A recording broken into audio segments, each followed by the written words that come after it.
ముందు రోజు రెడీ చేసుకునే టేస్టీ బ్రేక్ఫాస్ట్ ఏమన్నా ఉందంటే నాకు తెలిసి ఆవడలు అంటారు, పెరుగు వడలు అంటారు, ఏదైనా అనొచ్చు. కానీ ఇది ముందు రోజు చేసుకొని పెట్టుకున్నామంటే మనకి హడావిడి ఉండదు. హ్యాపీగా ఒక అరగంట లేట్గా లేచినా ప్రాబ్లం ఉండదు. Hi beauties, welcome to Aparna కుటుంబం.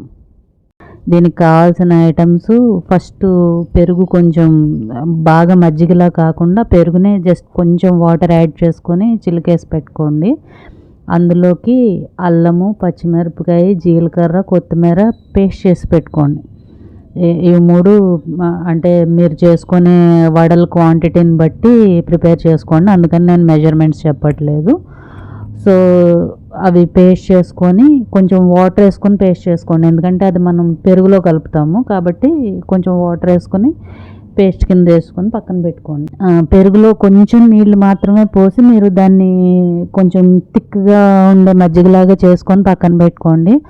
అందులో ఈ తయారు చేసిన పేస్టు అండ్ పోపుకి కొంచెం జీలకర్ర, ఆవాలు, కొంచెం ఒక స్పూన్ నూనె వేసుకొని జీలకర్ర, ఆవాలు, ఎండుమిరపకాయలు, కరివేపాకు వేసుకొని తాలింపు వేసుకోండి. అందులో పెరుగులో తాలింపు వేసుకొని ఈ పేస్ట్ కూడా అందులో మిక్స్ చేసేసుకొని పక్కన పెట్టుకోండి. ఇది జనరల్గా ఎవరైనా కొంచెం ఎక్కువ మంది మనకి ఇంటికి గెస్ట్లు వస్తున్నారు అనుకున్నా కూడా మనం ఇవి చేసేసుకుని ముందు రోజు చేసేసుకుని పక్కన పెట్టుకున్నాం అనుకోండి, మంచి బ్రేక్ఫాస్ట్ పెట్టినట్టు వాళ్ళకి ఉంటుంది. ఎప్పుడు ఎక్కడికి వచ్చినా ఉప్మాలు అవే కాకుండా మంచి బ్రేక్ఫాస్ట్ పెట్టినట్టు వాళ్ళకి ఉంటుంది. అండ్ మనకు కూడా ముందు రోజు చేసేసుకుంటాం కనుక హడావుడి ఉండదు. ఆ రోజు కావాలంటే ఇంకొక టిఫిన్ ఏదో చేసుకొని రెండు పెట్టుకోవడానికి కూడా ఉంటుందన్నమాట. సో మా ఇంట్లో అందరికీ అయితే ఆవళ్ళు బాగా ఇష్టంగా తింటారు. ఈ పెరుగులో ఈ పేస్ట్ అంతా కలిపేసుకొని ఆ తాలింపు కూడా వేసేసుకొని ఈలోపు అదే బౌల్లో మనం నూనె మరగబెట్టుకుందాం. నూనె బాగా ఎక్కువ మరిగిపోకుండా మీడియంగా మరిగిన తర్వాత చూసుకొని కొంచెం పిండి వేసుకొని అప్పుడు గారెలు వేసుకోండి. కానీ ఈ గారెల పిండి ముందు రుబ్బిన తర్వాత ఒక హాఫ్ అన్ అవర్ ఫ్రిడ్జ్లో పెట్టారనుకోండి, మీకు పైన అసలు చాలా క్రిస్పీగా వస్తుంది. ఆవిడ కూడా మీకు మెత్తగాను ఉంటుంది, పైన క్రిస్పీ టేస్ట్ తగులుతుంది. మనకి చూడండి రెస్టారెంట్స్లోను వాటిల్లోనూ కొంచెం ఆవిడ మరీ నానిపోయి ఇదిగా లేకుండా ఎట్లా ఉంటుందో అలా వస్తుంది అనమాట. నేనైతే పేపర్ మీద, ఆకు మీద, దాని మీద అంత హడావిడిగా వేయను. గారెలు వేసినప్పుడు చేత్తోనే మామూలుగా డైరెక్ట్గా అలా హోల్ పెట్టేసి వేస్తాను.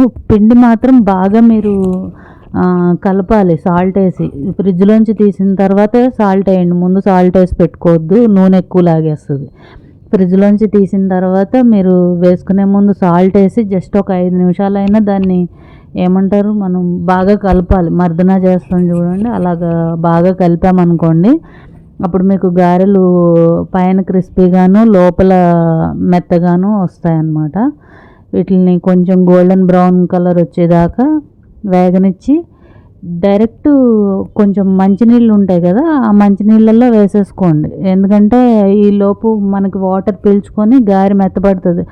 ఇదే డైరెక్ట్ తీసుకెళ్ళి మీరు పెరుగులో వేసేసారనుకోండి, మీరు ఎంతసేపు అయినా కూడా వడలు నాను అందులో. అందుకని కొంచెం వాటర్లో ముందు వేసుకోండి, గారెలు వేసుకొని ఒక 5 నిమిషాలు ఉంచుకున్న తర్వాత అప్పుడు మీరు పోపు వేసుకున్న పెరుగులో వేసుకున్నారనుకోండి, ఆవళ్ళు అయిపోతాయి. చాలా ఈజీగా చేసుకోగలిగే వంట ఇది. అంటే ఇది చాలా కష్టము అది ఇది అని అనుకుంటాం, కానీ ఇదే ఈజీ నన్ను అడిగితే. పనిలో పని ఏ అల్లం చట్నీయో కొబ్బరి చట్నీయో చేసుకున్నారనుకోండి, 4 గారెలు చట్నీలోనూ తినచ్చు. ఆ రోజు సాయంత్రం టిఫిన్ నడిచిపోతుంది, మర్నాడు బ్రేక్ఫాస్ట్ నడిచిపోతుంది. ఇక ఇలా వాటర్లో వేసుకొని ఒక 2 మినిట్స్ ఉంచండి, వెంటనే తీసేయద్దు. అలానే నీళ్ళు ఎక్కువ, అదేమి ఎక్కువ మీకు నీళ్లు పీల్చుకోదు, కానీ ఎక్కువ పిండేయకండి. జస్ట్ అట్లా పిండేశారనుకోండి అది గారె అందం పోతుంది. అండ్ మీకు పెరుగు కూడా సోక్ అవ్వదు అనమాట, అందులో లోపల గట్టిగానే ఉంటుంది. అందుకని జస్ట్ కొంచెం పిండుకొని అందులో వేసుకోండి. వేసుకున్న తర్వాత వెంటనే ఫ్రిడ్జ్లో పెట్టేయద్దు, కొంచెం ఆగండి, ఒక 1 అవర్ అయిన తర్వాత అప్పుడు ఫ్రిడ్జ్లో పెట్టుకోండి. ఈరోజు వీడియో మీకు నచ్చిందని నాకు అర్థమైపోయింది. సో నేను 4 గారెలు చట్నీతో తింటా. ఈలోపు ఏం చేయాలో మీకు తెలుసు కదా.